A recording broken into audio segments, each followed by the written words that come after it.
Hello everyone. आज फिर से आ चुके हैं हम लोग ऑब्जेक्टिव एमसीक्यूज लेके क्लास 10th का फिजिक्स का चैप्टर 1 का प्रकाश का परावर्तन और तथा अपवर्तन का एमसीक्यू है। और इसमें हम लोग बहुत सारे क्वेश्चन सॉल्व करने वाले हैं। और पहला क्वेश्चन है, दाढ़ी बनाने के लिए उपयोग में आने वाले दर्पण को क्या कहते हैं? अवतल दर्पण। चलो दूसरा क्वेश्चन देखते हैं। निम्नलिखित में से कौन सा पदार्थ लेंस के लिए प्रयुक्त नहीं किया जा सकता? तो इसका होगा डी, मिट्टी। मिट्टी सिर्फ एक ऐसा मतलब वो प्रोडक्ट बोल सकते हो या चीज बोल सकते हो आप, जो लेंस बनाने के लिए उपयुक्त नहीं हो सकता है। और ऐसे तो बहुत सारी चीजें हैं जो उपयुक्त नहीं हो सकता है, लेकिन इस ऑप्शंस को देख के ये चीजें उपयुक्त नहीं हो सकती है।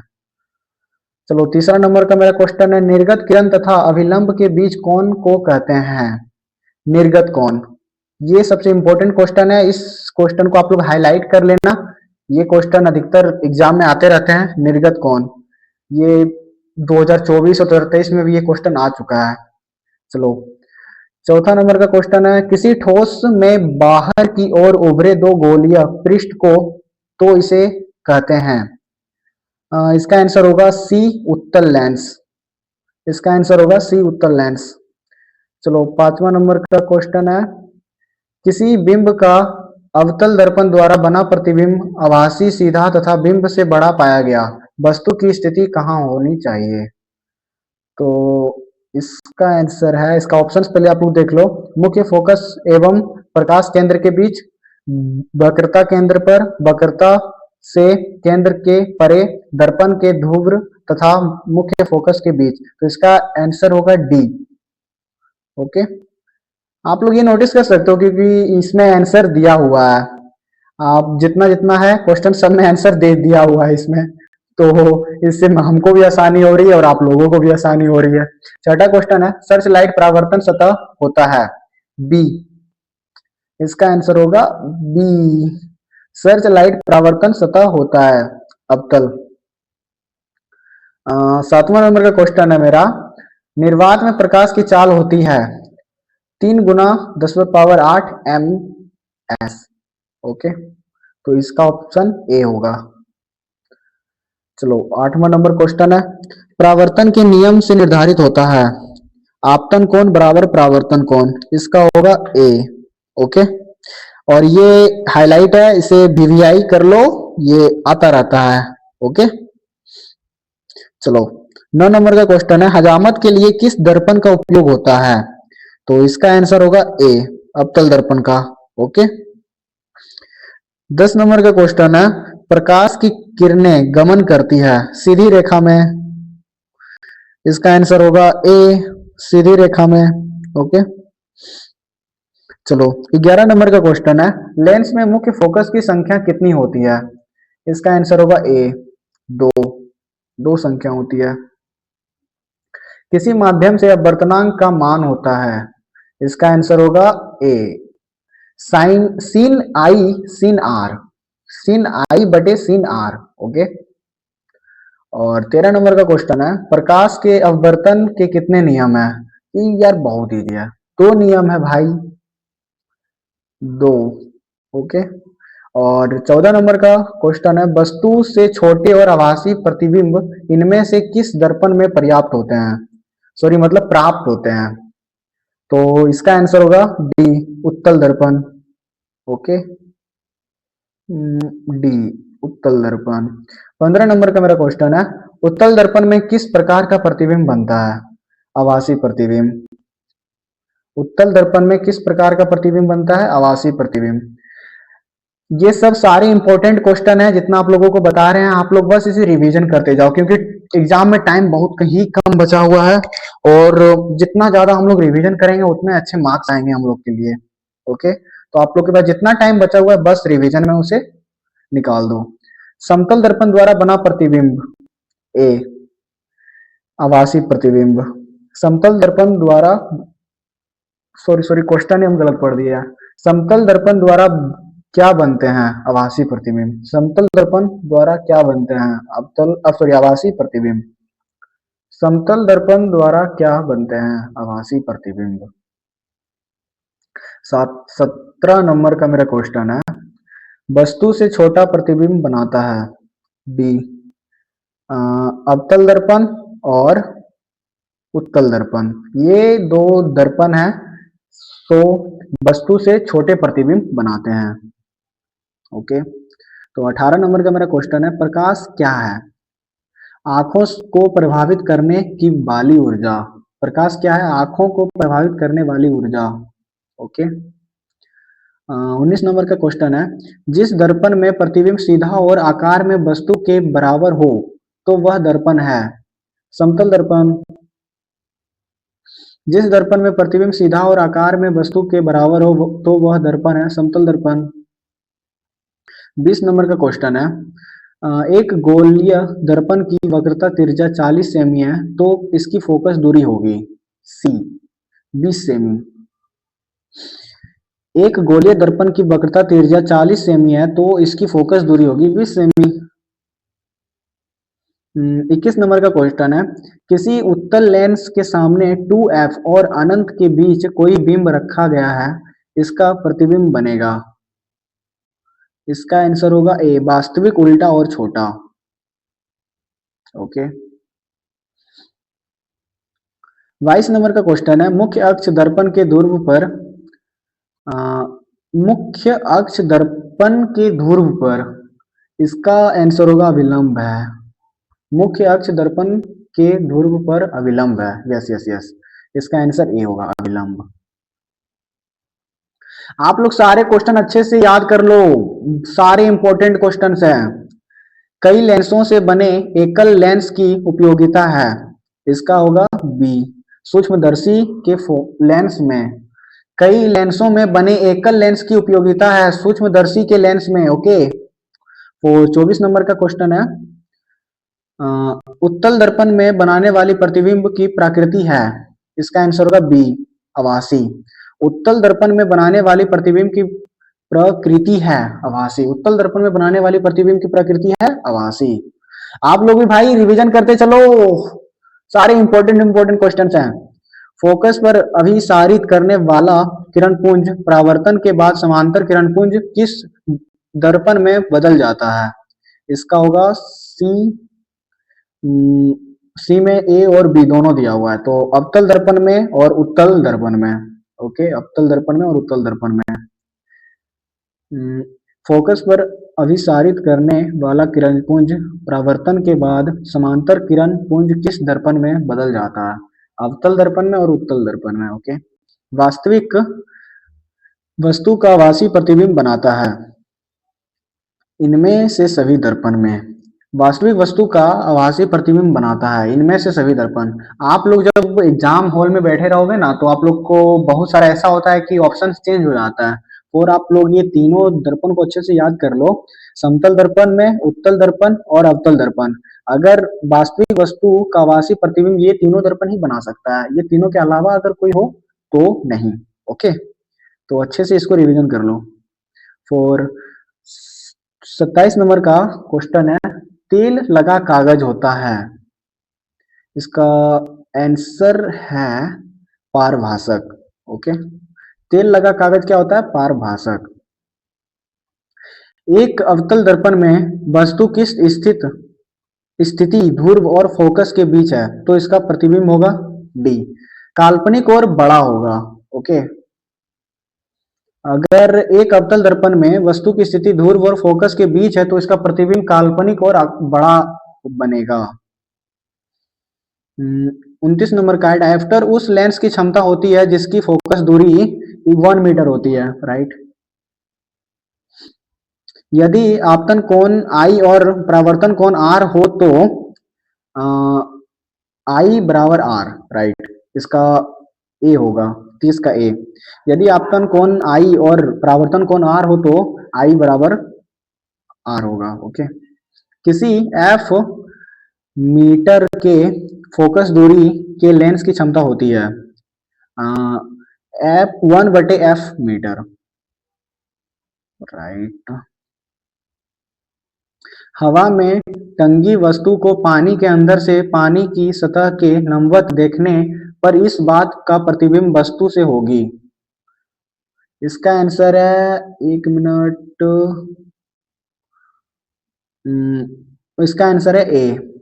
हवा टंगी हवा में टंगी वस्तु को पानी के अंदर से पानी की सतह के लंबवत देखने पर इस वस्तु का प्रतिबिंब वस्तु से होगी अधिक दूरी पर। कोई कोई क्वेश्चन ब्रो हमको भी कंफ्यूज कर देता है यार। इसका होगा अधिक दूरी पर। 23 नंबर का है F बराबर R/2 सत्य है। इसका होगा डी का अवतल दर्पण और उत्तल दर्पण। ओके, चलो 34 नंबर का क्वेश्चन है, किसी बिंब का वास्तविक तथा आसान साइज का प्रतिबिंब प्राप्त करने के लिए बिंब को उत्तल दर्पण के सामने रखना होगा। इसका आंसर है सी 2f1 पर। 2f1 पर मोटर गाड़ी का पार्श्व दर्पण होता है उत्तल दर्पण। राइट, ये इंपॉर्टेंट क्वेश्चन है, इसे हाईलाइट कर लो, बीवीआई में इसे जोड़ लो। हीरा का अपवर्तनांक है डी 2.42। हीरा का अपवर्तनांक है 2.42। ओके, हीरा का अपवर्तनांक। अल्कोहल का अपवर्तनांक है, अल्कोहल मतलब कौन कौन जानता है कमेंट बॉक्स में जरूर लिखना, अल्कोहल मतलब क्या होता है ब्रो। अल्कोहल 1.36। एक अवतल दर्पण में घूब और फोकस के बीच रखी वस्तु का प्रतिबिंब। ऑप्शंस क्या है, बड़ा वास्तविक बड़ा आभासी और छोटा वास्तविक छोटा आभासी। इसका होगा शायद से बी। आप लोग अच्छे से रिमेंबर करते चलो। ओके, द्वि अवतल लेंस को कहा जाता है, क्या कहा जाता है भाई? इसका आंसर होगा ए परी अपसारी लेंस। अपसारी लेंस, द्वि अवतल लेंस को कहा जाता है अपसारी लेंस। ओके, सिनेमा के पर्दे पर किस प्रकार का प्रतिबिंब बनता है? वास्तविक प्रतिबिंब बनता है। ये फिर इंपॉर्टेंट क्वेश्चन है, इसको आप लोग हाईलाइट कर लो। चलो 41 नंबर क्वेश्चन में हम लोग आ चुके हैं इतना जल्दी। उत्तल लेंस की क्षमता होती है धनात्मक, उत्तल लेंस की धनात्मक और अवतल लेंस की ऋणात्मक होती है। ओके, उत्तल लेंस की धनात्मक और अवतल लेंस की ऋणात्मक होती है। ओके, आई बराबर आर नहीं लागू होता है किस पर? इनमें से कोई नहीं। समतल दर्पण पर भी लागू नहीं होता है, अवतल दर्पण में भी लागू नहीं होता है और उत्तल दर्पण में भी लागू नहीं होता है। ओके, चलो 44 नंबर का मेरा क्वेश्चन है, किसी गोलीय दर्पण तथा किसी पतले गोलीय लेंस दोनों की फोकस दूरियां -15 सेमी है। दर्पण तथा लेंस समवतः होंगे, दोनों अवतल होंगे। राइट, दोनों अवतल। 45 नंबर का मेरा क्वेश्चन है, एक लेंस की क्षमता 5 डायोप्टर है। एक लेंस की क्षमता 5 डायोप्टर है, इसकी फोकस दूरी होगी -20 सेमी। राइट, सॉरी ये माइनस में 5 डायोप्टर है मेरे ख्याल से। ओके, तो इसका आंसर होगा -20 सेमी।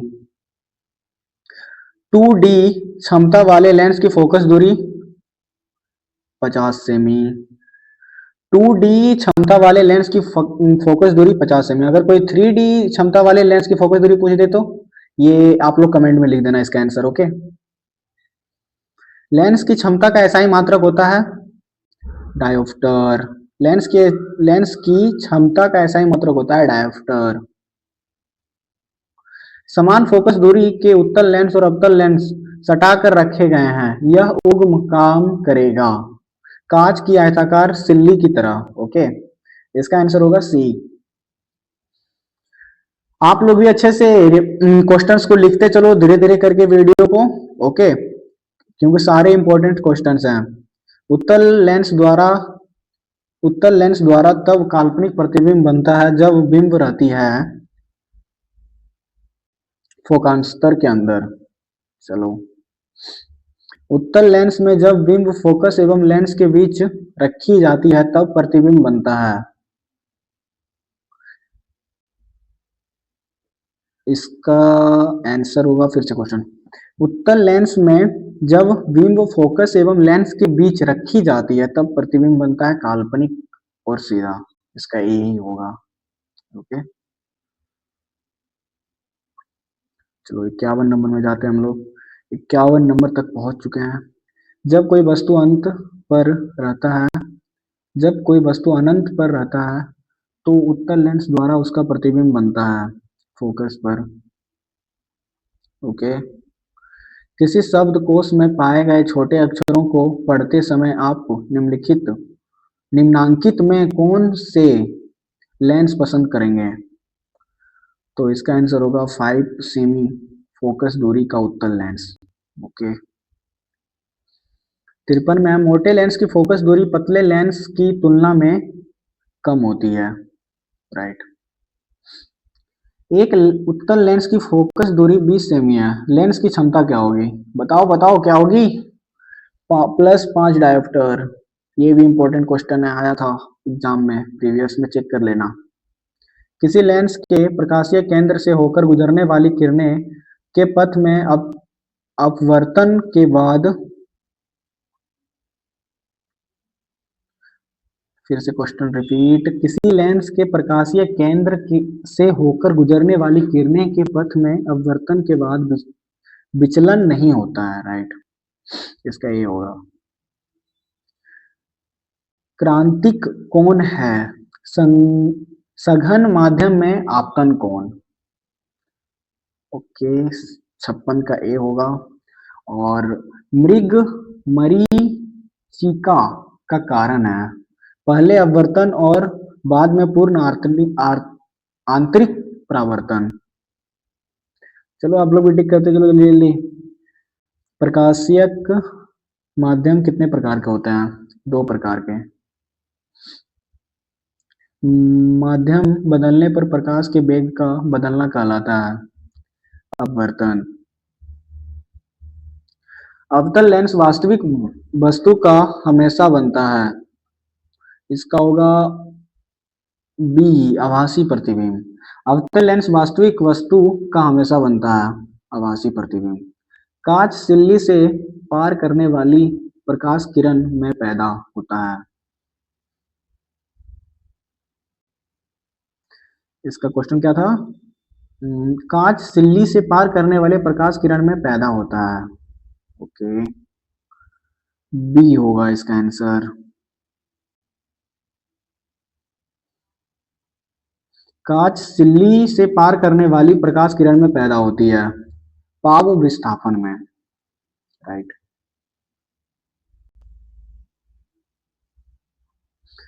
टॉर्च से किस प्रकार के प्रकाश पुंज की प्राप्ति होती है? समांतर प्रकाश पुंज की।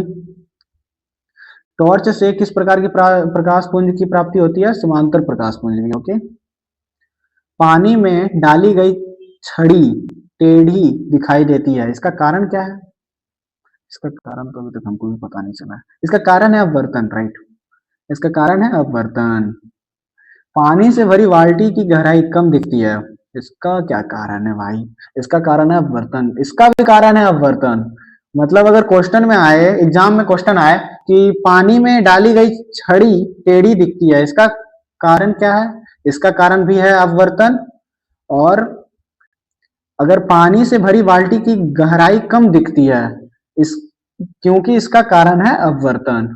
इसका भी कारण है भाई अपवर्तन।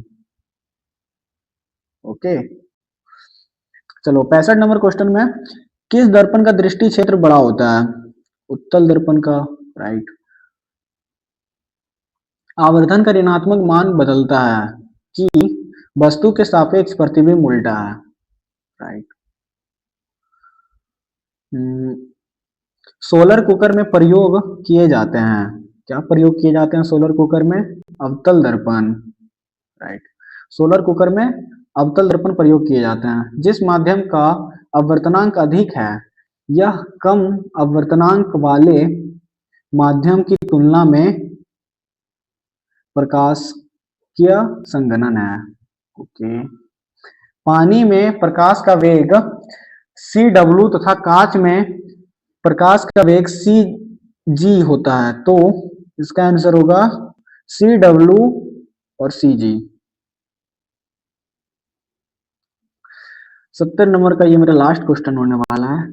तो किसी माध्यम का वर्तनांक म्यू और इसमें प्रकाश का वेग होता है म्यू सी स्थिरांक। ओके, चलो ये मेरा लास्ट क्वेश्चन है। और आप लोग अच्छे से पढ़ाई करो क्योंकि आप लोग का एग्जाम बहुत नजदीक आ चुका है, तो आप लोगों के लिए गुड लक।